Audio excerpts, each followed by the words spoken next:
할렐루야. 네. 구약 강의 10번째 시간 아브라함 언약 3번째 시간이 돌아왔습니다. 잠깐 기도하고 강의를 시작하겠습니다. 하나님 아버지 감사합니다. 저희들에게 언약을 행하시는 하나님 아버지를 알게 하시며 하나님을 온전히 이해할 때 저희들이 온전한 순종이 가능하기에 이 말씀을 또한 아버지 잘 묵상하며 신비에 새길 수 있는 귀한 시간들 허락하여 주시옵소서. 오늘 또 듣는 자나 전하는 자나 한 마음으로 주님의 진리의 말씀을 온전히 묵상하며 또 배우는 시간 되게 하여 주시옵소서. 예수님 이름으로 기도합니다. 아멘. 네, 할렐루야. 네, 오늘은 아브라함의 언약 3번째 시간입니다. 아브라함의 언약은 굉장히 중요합니다. 구약과 신약을 통틀어서 이 아브라함 언약이라는 것이 그 하나님과 인간의 관계 맺음 가운데 중요한 그 맥을 형성하고 있어요. 그래서 여러분이 아브라함의 언약을 잘 이해하시면 하나님이 어떠한 분인지 또 하나님은 어떻게 일하시는지를 잘 알 수 있다고 저는 확신합니다. 그래서 이제 첫 번째 아브라함의 언약 시간에 우리가 창세기 12장을 배경으로 해서 하나님과 아브라함의 만남이 어떻게 이루어졌는지를 공부했습니다. 아브라함과 하나님의 만남은 바벨탑을 쌓는 인류 가운데에서 다시 하나님을 예배하는 인류를 출현해서 그 하나님의 백성들로 말미암아 하나님의 나라를 다시 한번 이제 만드시려는 하나님의 계획 가운데에서 갈대아 우르에 살고 있던 아브라함에게 하나님은 일방적으로 먼저 나타나신 거죠. 그래서 우리가 갈대아 우르는 어떤 지역이며 어떻게 이제 아브라함이 갈대아 우르를 떠나서 하란으로 갔고 하란에서 그 아버지가 죽기까지 데라가 죽기까지 머물다가 데라가 죽은 이후에 마침내 가나안 땅, 처음에 갈대아 우르에서 하나님께서 말씀하셨던 가나안 땅으로 들어가게 된 것을 보았습니다. 그래서 이제 가나안 땅에 들어가고 난 이후에 여러 일들이 있었죠. 그 조카 롯과 아브라함과의 이별, 그리고 그 이후에 조카 롯이 전쟁에 휘말리게 되고 아브라함이 그 롯을 구출하게 되는 그런 사건들을 통해서 아브라함이 멜기세덱에게 11조를 바친 사건, 그런 것들을 또 공부했습니다. 그러면서 창세기 15장에 하나님께서 아브라함과 함께 언약을 이제 확고히 하시는 언약식을 하시죠. 동물을 잡아서 반으로 쪼개고 그 당시에 문화 가운데에서 언약을 맺는 그러한 형식을 취하여서 아브라함과 하나님과 언약을 맺습니다. 그 언약 가운데 하나님께서 그 아브라함의 후손이 하늘의 별과 같이 많게 될 것이라는 씨의 약속을 씨의 약속을 주시고, 원어로 히브리어는 씨라고 되어 있어요. 씨의 약속을 주시고 그 다음에 땅을 약속하십니다. 이것은 우리가 국가를 형성함에 있어서 통치자, 주권과 국민과 영토 가운데 하나님이 친히 통치자가 되시고, 아브라함을 통해서 국민을, 백성을 만드실 것이며, 아브라함에게 하나님께서 이 가시적인 피조 세계 가운데 하나님의 나라를, 영토를, 이제 지경을 정해주시는 그러한 과정이었어요. 자, 그러면서 이제 이것이 4대 만에 이루어질 거라는 그러한 예언을 주셨습니다. 오늘은 창세기 17장 말씀을 보기 원합니다. 창세기 17장 말씀. 그래서 이제 아브라함의 언약은 중요하기도 하거니와 우리가 찬찬히 좀 보면서 본문을 보면서 가야 됩니다. 그래서 이 디테일한 것들 가운데에서 우리가 취해야 할 것들이 많습니다.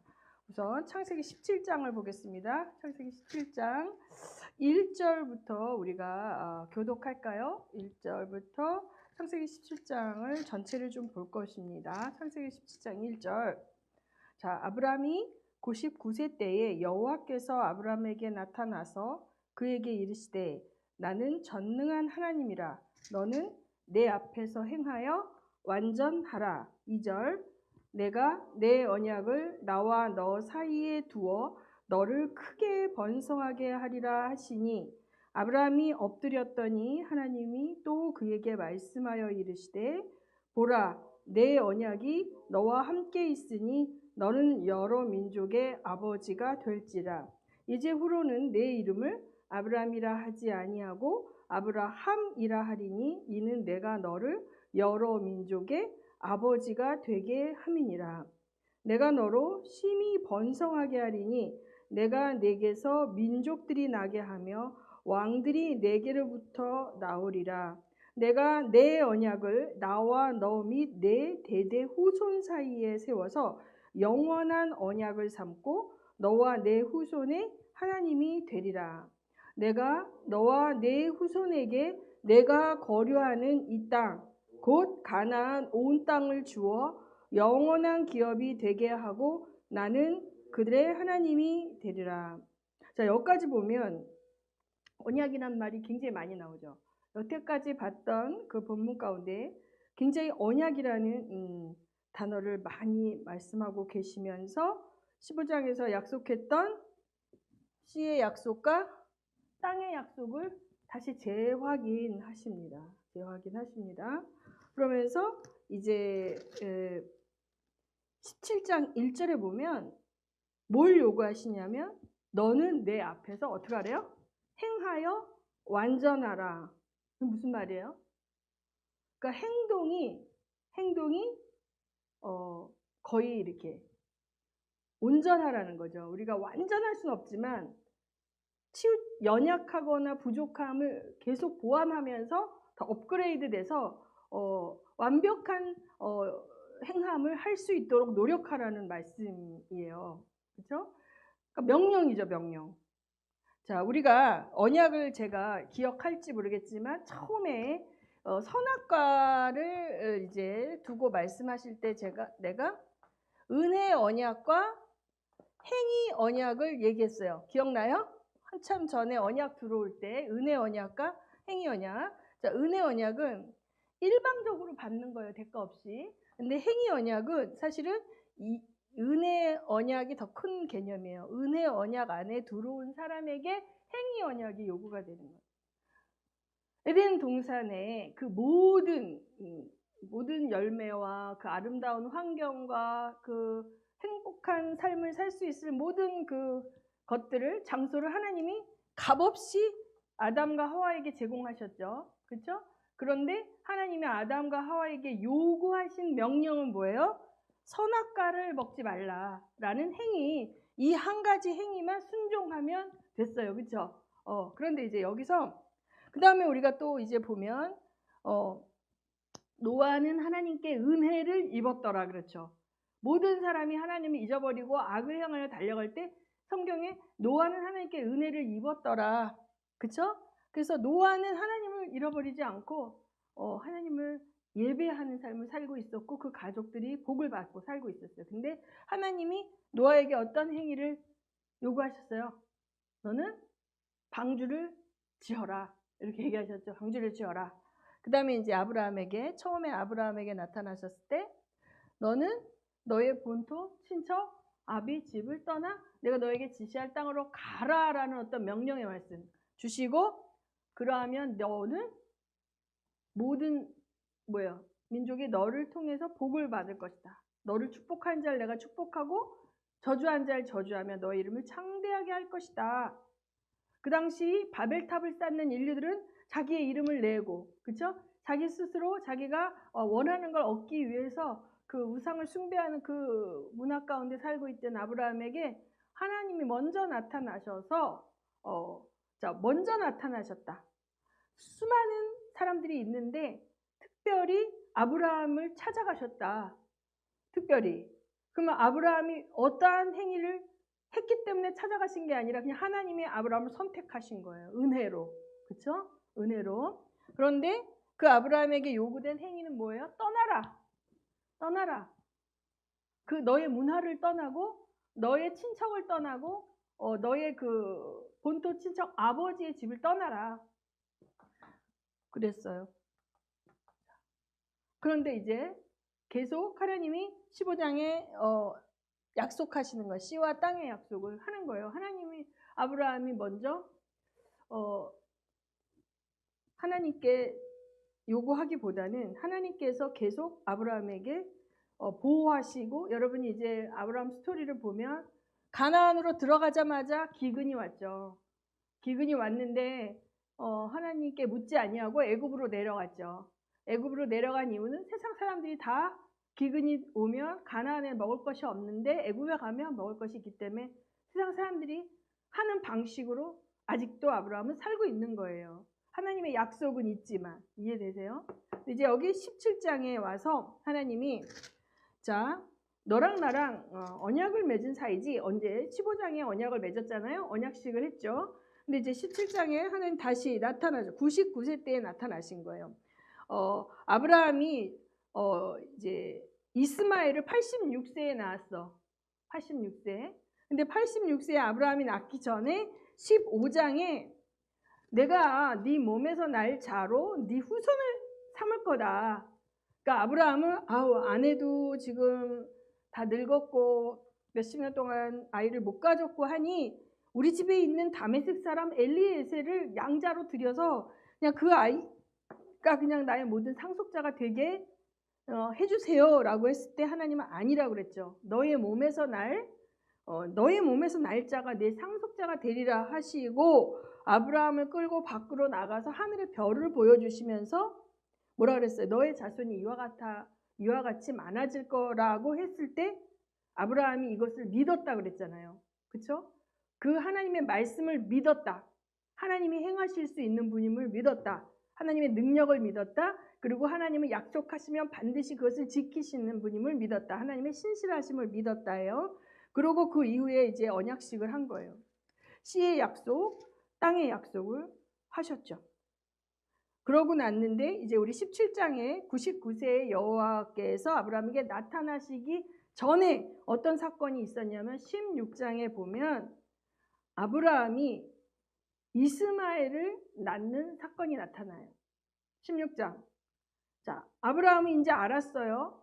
자기 후손을 통해서 하나님께서 큰 일을 행하실 거를 믿었죠. 그런데 여전히 사례는 출산하지 못하고 있었어요. 그 이야기를 아내에게 했겠죠. 하나님께서 내 몸에서 날 내 씨로 말미암아 하나님께서 이제 상속자를 만드시고 후손을 보신다고 하셨다. 그러니까 사례는 뭐라고 하냐면 16장 2절에 사례가 아브라함에게 이르되 여호와께서 내 출산을 허락하지 아니하셨으니 원하건대 내 여종에게 들어가라. 내가 혹 그런 말미암아 자녀를 얻을까 하노라 하매 아브라함이 사례의 말을 들으니라. 그래서 아브라함의 아내 사례가 그 여종 애굽 사람 하갈을 데려다가 그 남편 아브라함에게 첩으로 준 때는 아브라함이 가나안 땅에 거주한 지 몇 년? 10년 후였더라. 자, 그러면 아브라함이 75세에 하갈을 취해서 이제 동침을 하고 하갈이 임신하여서 이제 이스마엘을 낳는 거예요. 자, 여기서 하나님이 침묵하고 계신데 혹은 이들이 하나님께 묻지 아니하고 이스마엘을 잉태하고 낳는 사건이 이제 벌어지는 거예요.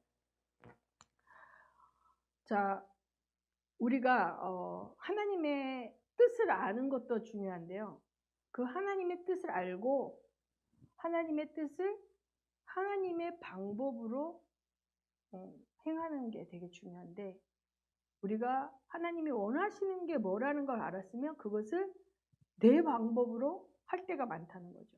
여기서 사례가 여종 하갈을 데려다가 남편에게 첩으로 준 거는 그 당시 사람들이 그 문화 속에서 하고 있던 방법들인 거죠. 우리나라에도 이런 문화가 있었죠. 시바지라고. 그래서 아이를 낳지 못하는 여인이 이제 그 자기 종이나 또는 이제 다른 여인들을 통해서 그 이제 후손을 잇기 위해서 그 아이를 낳아요. 낳으면 그 아이가 하갈의 자녀가 아니라 사라의 자녀로 자라다가 이제 그 상속자가 되는 것이죠. 그래서 이제 그런데 여기에 보면은 하갈이 임신을 하게 되니까 사라를 업신여기고 모욕하는 사건이 나와요. 그러니까 이제 이 사라가 또 너무 이제 화가 나서 아브라함에게 이제 이르죠.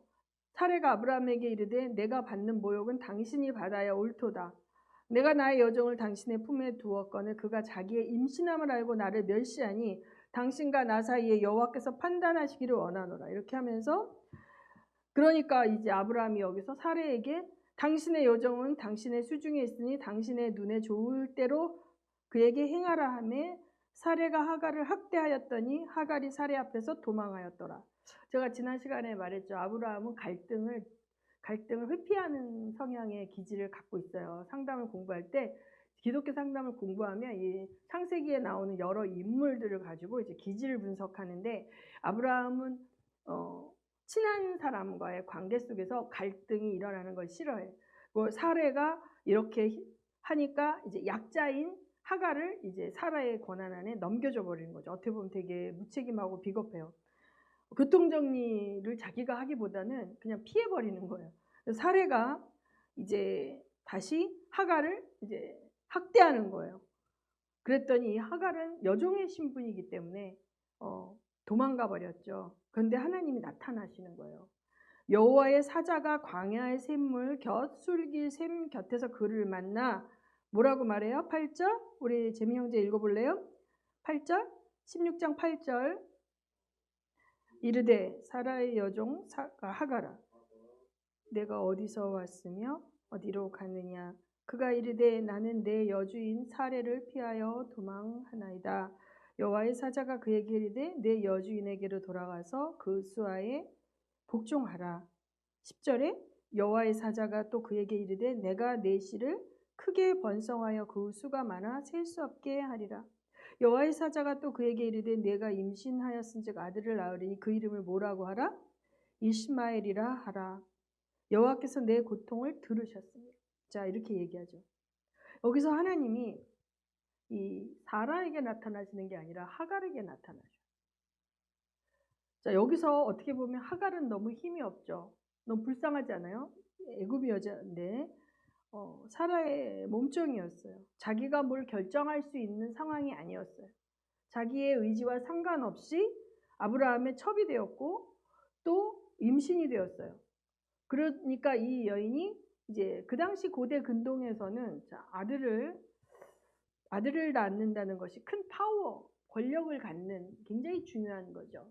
여주인이라 할지라도 아이를 못 낳고 있었고 급기야 자기가 그 여주인의 아이를 낳기 위해서 시바지로 들어갔다는 이 속에서 아이를 가졌다는 것이 엄청난 권력과 파워를 이제 갖는다는 것을 이제 감지하고는 이 하갈이 이제 아마 사례를 무시하고 말을 잘 안 듣고 이랬던 것 같아요.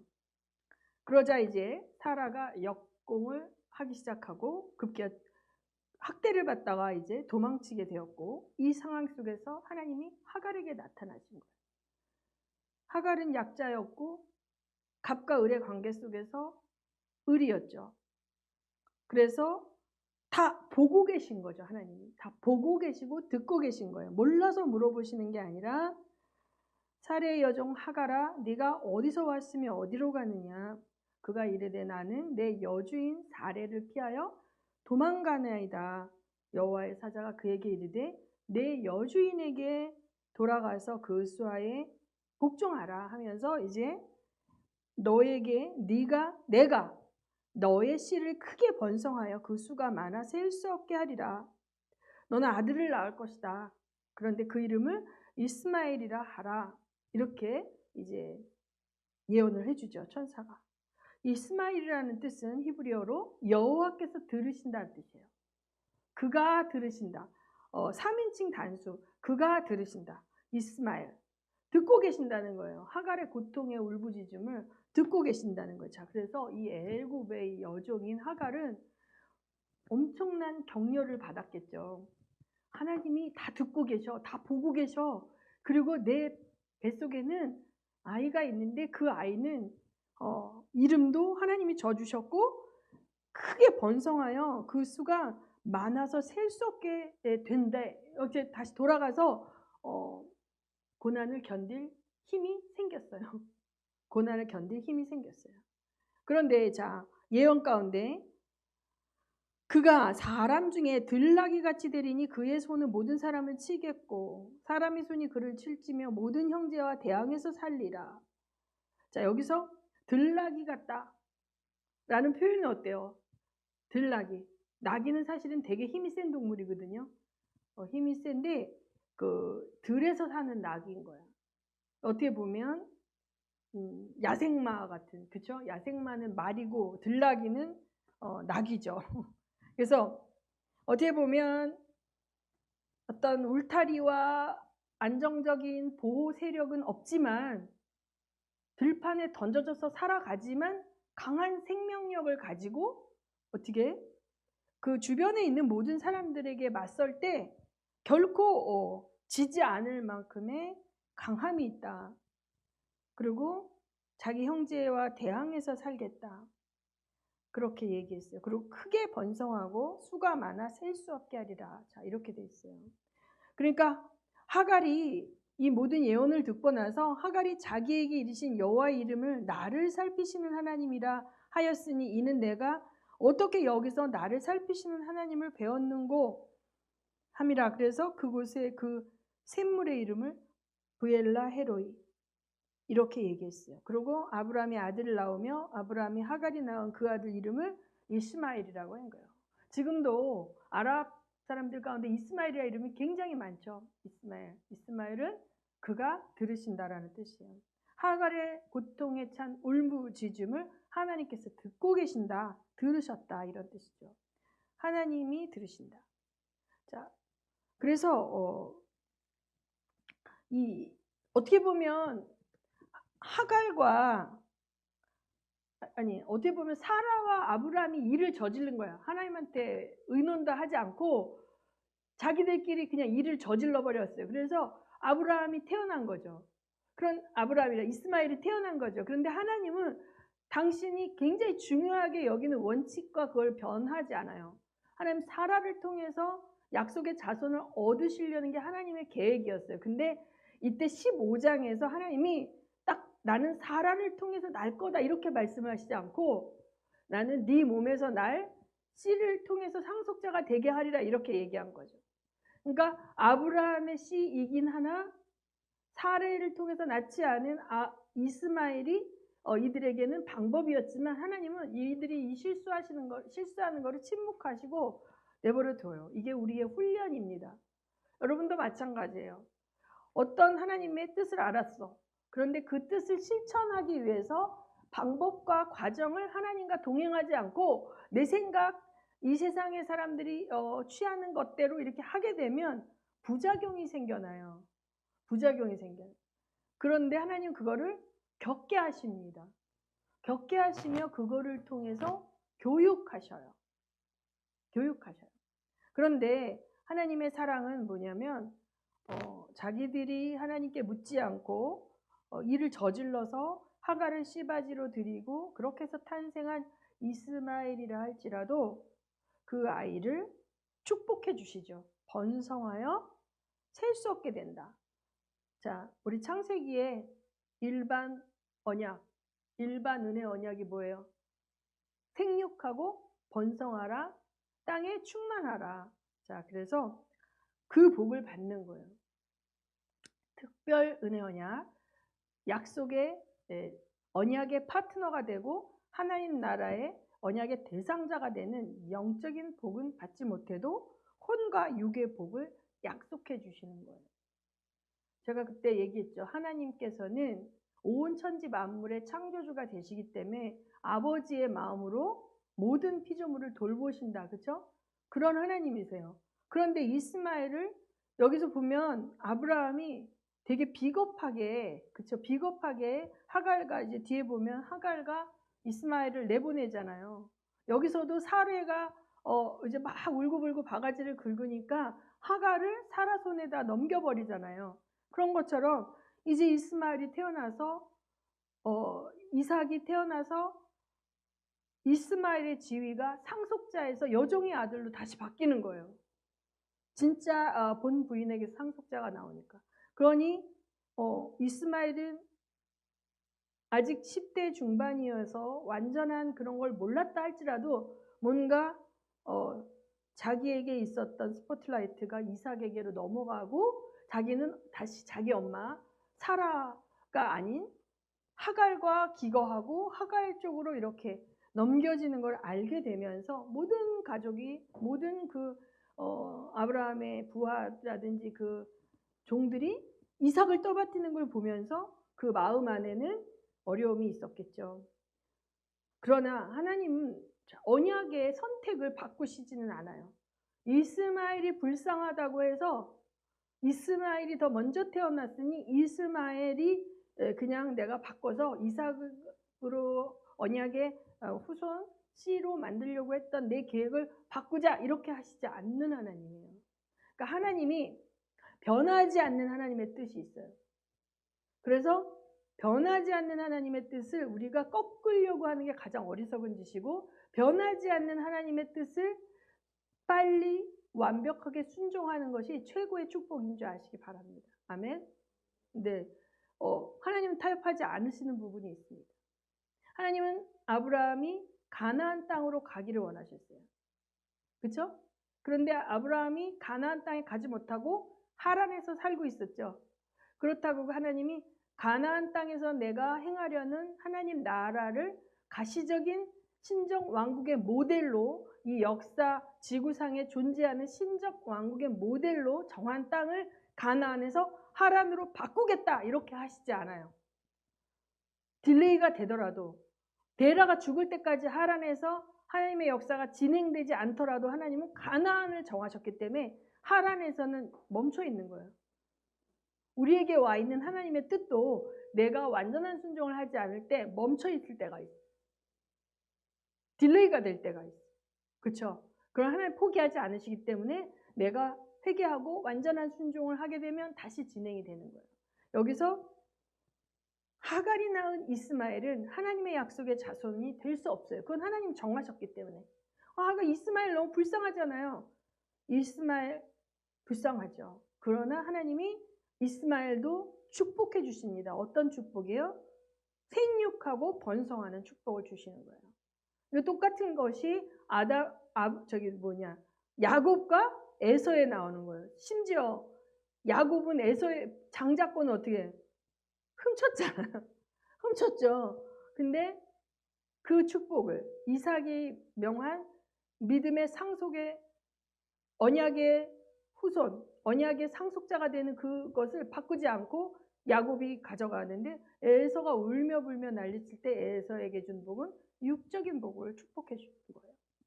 그러니까 하나님은 그런데 우리가 모든 인류가 하나님은 이 육적인 복 받고 누리기를 원해요. 그런데 여기에 만족하는 것이 아니라 영적인 복은 하나님과 하나님의 뜻을 알고 하나님과 인격적인 관계를 맺고 하나님의 뜻을 수행하는 동력자가 되는 게 너무 중요한 거거든요. 자, 그것이 예수 안에서 우리에게 와 있어요. 근데 이때는 자, 이것이 아브라함은 정확하게 이스마엘을 낳을 때까지 몰랐던 것 같아요. 그냥 이렇게 하나님은 어떤 분이신지, 그냥 하나님이 내 몸에서 날 씨를 통해서 하신다고 했으니 양자가 아니라 하갈을 통해서 낳은 나의 아들 이스마엘을 통해서 하시겠거니 했는데 하나님이 17장에 딱하니 나타나셔서 말씀하시는 거예요. 99세 때 여호와께서 아브라함에게 나타나셔서 그에게 이르시되 나는 전능한 하나님이라 너는 내 앞에서 행하여 완전하라. 행하여 완전하라. 하나님이 원하시는 행함은 세상 사람들이 하는 것과 다른 거예요. 자, 그러면서 언약에 대한 이야기를 하시고 자, 여기서 할례를 명령하셔요. 할례. 17장은 그래서 17장에 나타나서 언약의 징표로 하나님이 할례를 명하신다. 자, 은혜 가운데, 은혜 언약 가운데 들어와 있는 자에게 행위 언약이 필요한데 여기서 강하게 아브라함 언약 가운데서 가장 강하게 나타나는 행위 언약의 모습이 바로 이 할례라는 것이에요. 할례. 그래서 이제 할례라는 것은 이제 여러분 뭔지 알죠? 할례. 네. 남성의 포피에 이제 흔적을 남기는 건데 그 생식 기간에 그 주관자가 되시는 하나님이 통치하고 다스리신다는 어떻게 보면 의미가 아닐까 싶어요. 근데 이것은 우리가 결혼하면 결혼 예물을 주고받죠. 그러면 이제 결혼한 사람들은 이제 그 프로포즈 할 때 뭘 줘요? 반지를 주면서 나와 결혼해 줄래? 이렇게 하면서 이제 반지를 주고받잖아요. 그리고 반지를 끼고 있으면 우리나라는 이제 그게 그렇게 강하게 이렇게 표시도 안 되고 그렇지만 이제 외국의 문화 가운데서는 이제 손에 반지를 끼고 있는 여자는 뭐예요? 결혼한 여자라는 뜻이에요. 결혼한 여자예요. 그래서 결혼 언약의 표징이 반지인 것처럼 노아 언약의 표징이 뭐였어요? 무지개였던 것처럼 하나님과 아브라함의 언약의 표징이 뭐다? 할례라는 거예요. 할례. 그러니까 이 할례는 자 지금 너무 웃긴 게 이 할례 언약을 할 때만 해도 아직도 아브라함은 자식이 없어. 자기가 직접 결혼 관계 속에서 사례와의 사이에서 낳은 자식이 없는데 하나님이 이 할례는 뭐의 표지냐면 15장의 치와 땅의 약속에 대한 표징이거든요. 씨앗 땅의 약속에 대한 표징인데 이 가나안 땅을 너한테 줄 거야. 내가 통치하는 하나님 나라의 가시적인 영토가 가나안 땅이야. 근데 이 가나안 땅의 백성은 누구야? 국민은 누구야? 너의 후손이야. 너의 후손. 그러니까 아브라함은 자기 후손이라고 생각하니까 처음에 엘리에셀을 양자로 삼아서 하겠다 했더니 아니라 그랬잖아요. 근데 하갈을 지금 들여가지고 이스마엘을 낳은 이 시점에서 모든 내가 너와 나 사이에 언약이 있지 않냐. 왜냐하면 이미 이때 15장에서 언약식을 했고 언약 관계 안에 들어왔어요. 자, 그러니 이제 표피를 배워서 할례를 행하라. 이렇게 얘기하는 거예요. 12절에 너희의 대대로 모든 남자는 집에서 난 자나 또는 너희 자손이 아니라 이방 사람에게서 돈으로 산 자를 막론하고 난 지 8일 만에 할례를 받아라. 자, 10절에 보면 너희 중 남자는 다 할례를 받으라. 이것이 나와 너희와 너희 후손 사이에 지킬 내 언약이라. 이렇게 했어요. 언약의 표징이라. 자, 그리고 아브라함과 하나님과의 사이에서 보세요. 아브라함은 인간이죠. 인간이기 때문에 그 육신이 죽어요. 근데 하나님 영이시죠.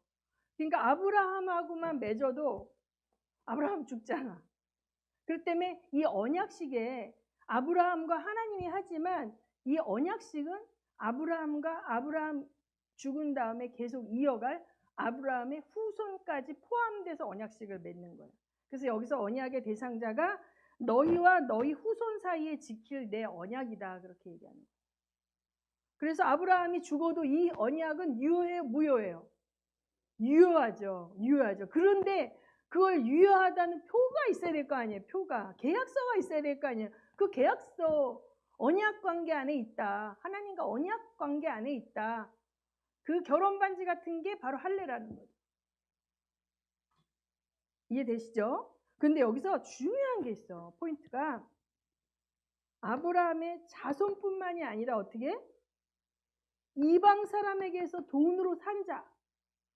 그러니까 아브라함의 혈통적 자손이 아니라 돈 받고 사온 종도 할례를 받게 되면 언약에 어떻게 해요? 멤버로 가입이 된다 안 된다? 되는 거예요. 자, 이게 열려 있어요. 이 멤버십에 되는 게 자, 하나님이 언약의 당사자와 하나님의 그 언약을 이어가는 언약의 계약자 대상자의 그 가계의 그 흐름은 정해놨죠. 아브라함의 직계 자손으로. 그렇죠? 그렇지만 그 언약 공동체 안에 들어올 수 있는 멤버들은 어떻게 열려 있다는 거예요. 열려 있다는 거예요. 이해되세요? 자, 이거 보세요. 이것을 바로 쫙 넘어와 갖고 예수 그리스도를 딱 보는 거야. 여기서 예수 그리스도가 새 언약의 당사자야. 하나님과 우리를 대표해서 언약을 맺었어요. 그런데 교회 안에는 자, 예수 그리스도로 말미암아 생겨난 언약의 공동체인 교회 안에는 열려 있어, 닫혀 있어요.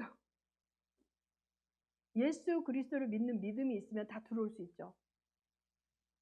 그러니까 하나님의 언약이라는 것이 궁극적으로 은혜예요.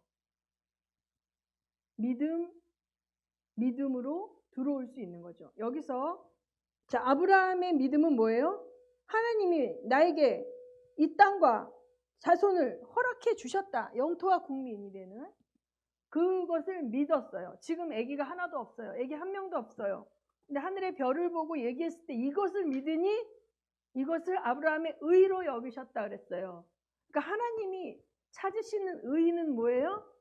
믿음이 있는 거예요. 어떤 믿음? 하나님의 전능하심과 하나님의 신실하심을 믿는 믿음이 있는 거죠. 자, 아브라함이 그 믿음이 있었고 그 믿음으로 이제 하나님과 언약 관계에 들어왔고 그 언약의 표징으로 할례를 받았는데 그 할례를 누가 받을 수 있어요? 이스마엘은 받으면 안 돼. 엘리에셀은 받으면 안 돼가 아니라 할례는 아브라함의 영향력 아래에 있는 모든 사람들에게 할례를 받게 했다. 이게 너무 중요하거든요. 이 멤버십의 증거예요. 멤버십의 증거. 여러분, 그 ROTC 그 군인들 보면 저도 이제 그거 봤는데 저희 남편이 ROTC 장교 출신인데 ROTC 그거 저기 뭐 제대할 때 그 반지를 만드는 거 알아요? 이렇게 뭐 알박혀갖고 되게 촌스럽게 생겼는데 그 ROTC 반지가 있어요. 그 사람들 그거를 아주 보물처럼 멤버십의 증거야. ROTC 반지가. 그리고 여러분 해병대 사람들 그 빨간 모자 쓰고 다니는 그 프라이드가 되게 강하잖아요. 해병대 몇 기 하는데 그 해병대 아저씨들은 어디 갈 때 꼭 빨간 모자 쓰고 가더라고요. 자, 이런 어떤 멤버십의 증거라는 거예요. 이 할례라는 것이 언약의 표징인데, 자, 이 할례를 받은 자의 대표인 아브라함에게 하나님 주신 명령은 행하여 완전하라. 너의 행위가 말거리가 되지 않도록 사람들에게 명예로운 모습으로 보여줘야 된다는 거예요. 왜? 하나님과 파트너인 사람들의 품위와 품격을 너희가 지켜내라는 거예요. 그래서 자, 하나님의 명령은 이제 이렇게 할례로 왔어요. 자, 여기 보면 창세기 17장 23절에 하나님이 행하여 완전하라라는 명령은 뭐냐면 하나님께서 명령하신 거를 순종을 하는 거야. 적당히 순종하는 게 아니라 100% 순종하는 거야.